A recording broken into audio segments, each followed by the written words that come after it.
ناظرین، بریک سے پہلے ہم بات کر رہے تھے بچوں میں ڈائریا کے حوالے سے ڈاکٹر قمر الزما سے. آئیے بات چیت کا سلسلہ آگے بڑھائیں.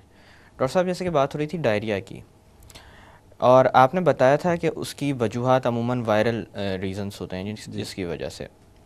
اگر ہم بچوں کی حفاظت کی بات کریں تو کس طرح کے اقدامات پر والدین کو توجہ دینی چاہیے تاکہ ان کے بچے اس بیماری سے محفوظ رہ سکیں؟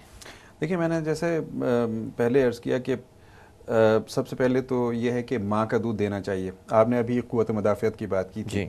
تو ماں کے دودھ میں جو امیونوگلوبولنز ہیں جو کہ قوت مدافعت دیتی ہے انسان کو یا بچے کو، وہ ماں کے دودھ میں ہے. جی. گائے کے دودھ میں نہیں ہے یا ڈبے کے دودھ میں نہیں ہے. جی. تو میں اکثر یہ بات کہتا ہوں کہ بھئی انسان کا دودھ انسان کے بچے کے لیے ہے اور گائے بھینس کا دودھ جو گائے بھینس کے بچے کے لیے ہے. تو یقیناً ہمارے بچے جو انسان کے ہی بچے ہیں. جی.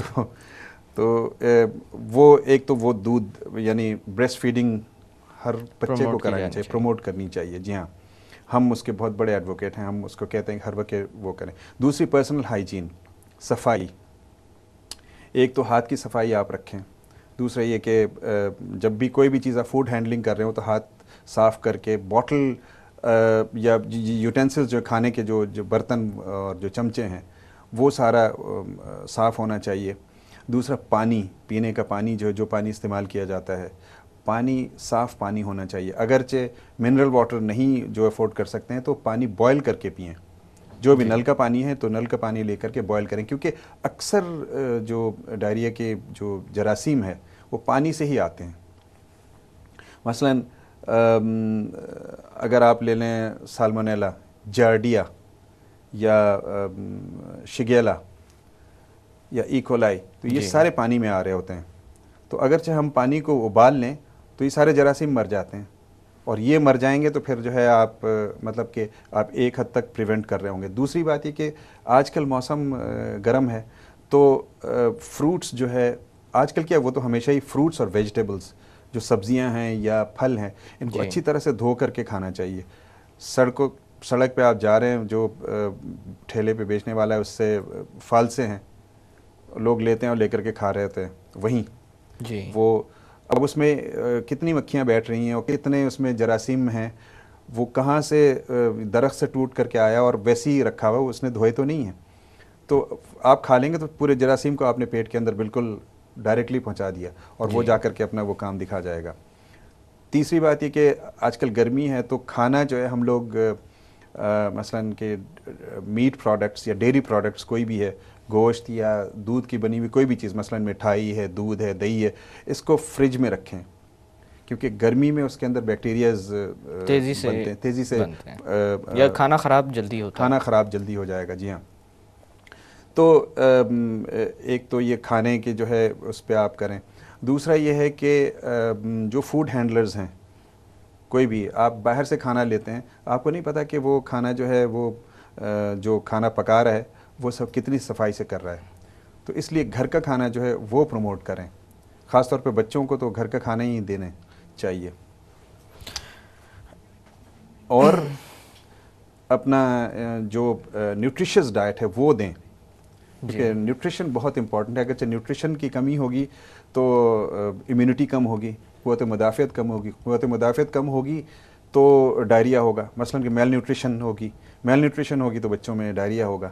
اچھا ڈاکٹر صاحب، آپ نے تذکرہ کیا تھا کہ کبھی کبھی یہ معاملہ کسی اور سسٹمک النس کو بھی ظاہر کر سکتا ہے. جی جی.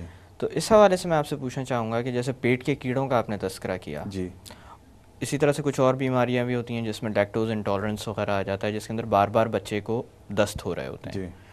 کیا ایسے معاملوں میں بچے کی نشو و نما متاثر ہو سکتی ہے؟ بالکل یقیناً، کیونکہ دیکھیں بچے میں گروتھ ہو رہی ہوتی ہے، ہر چیز کی گروتھ ہو رہی ہوتی ہے، برین، باڈی، مسلز، بونز، ہڈیاں، ہر چیز کی گروتھ ہو رہی ہوتی ہے.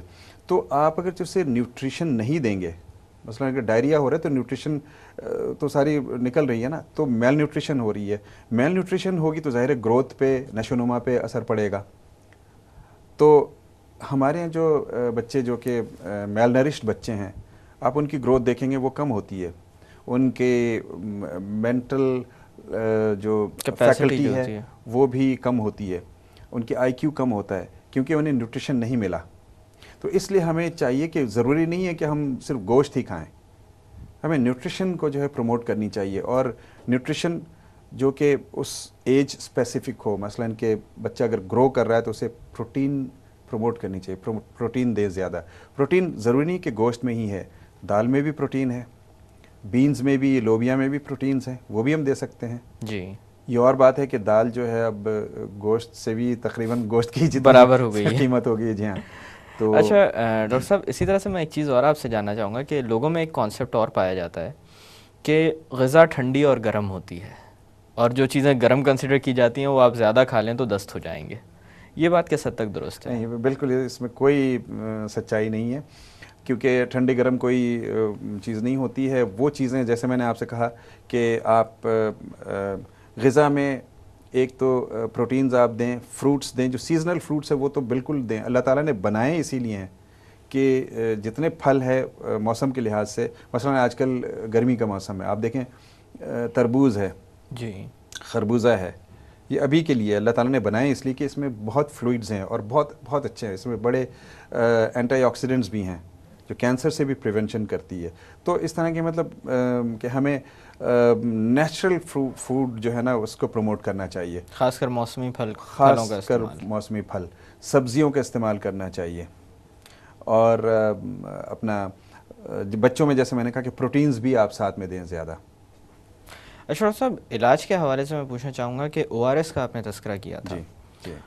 او آر ایس کی جب یہ چیز سامنے آئی یا اس کو استعمال کیا جانے لگا، یا نمکول، جیسے کہ آپ نے بتایا کہ اب گھر میں بھی بنایا جا سکتا ہے. جی. تو ایک چیز تو میں آپ سے یہ جاننا چاہوں گا کہ گھر میں کس طرح بنا سکتے ہیں، جی.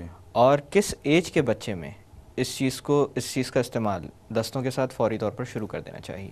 دیکھیے او آر ایس میں تو مشورہ دوں گا گھر پہ نہ بنائیں، کیونکہ اس کی مقدار اگرچہ کم زیادہ ہو جائے، مثلا کہ اگر نمک آپ نے زیادہ ڈال دیا یا شوگر آپ نے زیادہ ڈال دیا تو اس سے بھی ڈائریا ہو سکتا ہے.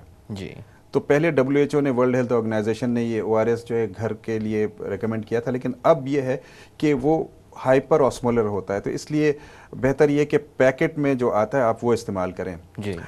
اور دوسرا یہ ہے کہ آپ جو ہے مطلب یہ تو کسی ایج سے بھی، یعنی نیو بورن سے آپ شروع کر سکتے ہیں، کوئی ایج نہیں اس کے لیے. جی. نیو بورن سے ہی شروع کر سکتے ہیں.